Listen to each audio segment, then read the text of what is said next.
आज सिंधुरा फिटिला बेलू दुखर गंठिलाटाए ओजाड़ी होई पड़िथिला बड़देउल मुहरे लुहरे भिजिथिला पतित पावन गुमुट जगतर बापांक आगरे कांदिथिला गोटाए असहाय बापा कालिया को प्रश्न करी कतरा धरिथिबा पुओकु भूईरे उजाड़ी देइथिला छाती कोरी मन भरी कांदिथिला बापाटिए रागी जाइथिला दियंक उपरे तुपरा मालिक तुपरा शांत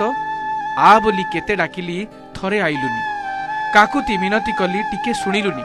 हे देख शेषरे मु आईची कतरा धरिथिबा मो छुआकू सोई देइची लोके कहउछंती ये काले आउ बंचिबनी जा तो दुआरे थोईदेली रे कालिया तो 22 पाहाचरे ताकू गड़ेई देली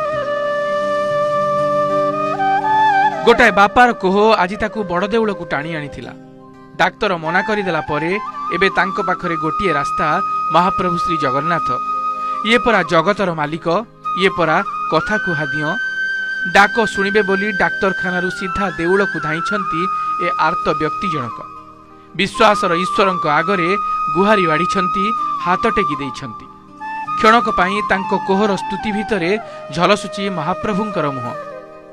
मंगल आलती बढ़ी बेश मैलम परे अवकाश पाई पूजा पंडा साते ठा बाढ़ी आउ कांदुथिबा बापटी को प्रबोधना देई मणिमांक पादधुआ पानी टोपाक असुस्थ पिलाटी उपरे छिंची देउछंती क्यामेरार प्रच्छद पटरू केही जणे कहउछंती पानी पाइला परे निस्तेजिया पिलाटा सतेज होईची निय निय ताकू काशी विश्वनाथंक आगरे गड़ेई दियो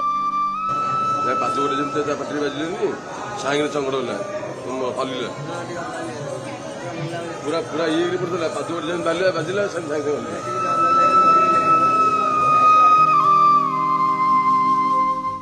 छाती पिटी कांदुथिबा बापा जनक टिके स्थिर होइछंती पुओ को हाथ रे टेकी धरी देउल को धाउछंती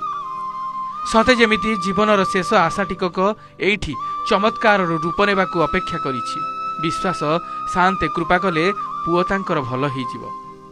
पण करिछंती सिए रहिबार अछि तो एइठी रहिबी भरसिबार अछि तो कालिया को भरोसा करिबी भुंजिले भुंजिबी आनंद बजारे सोइले सोइबी निशा तळकू भजिले भजिबी जगन्नाथंकु मु जीवी नाही कहा पाद तळकू महाप्रभु गुहारी शुणंतु पतित को उद्धार करी पतित पावन ना को सार्थक करंतु ओडियांकर विश्वासर दिय परा तुमे अछ बोली ए निश्वास चालुछि तुमरी पाई ए छुआ आज सुस्थ हो जाऊ बोली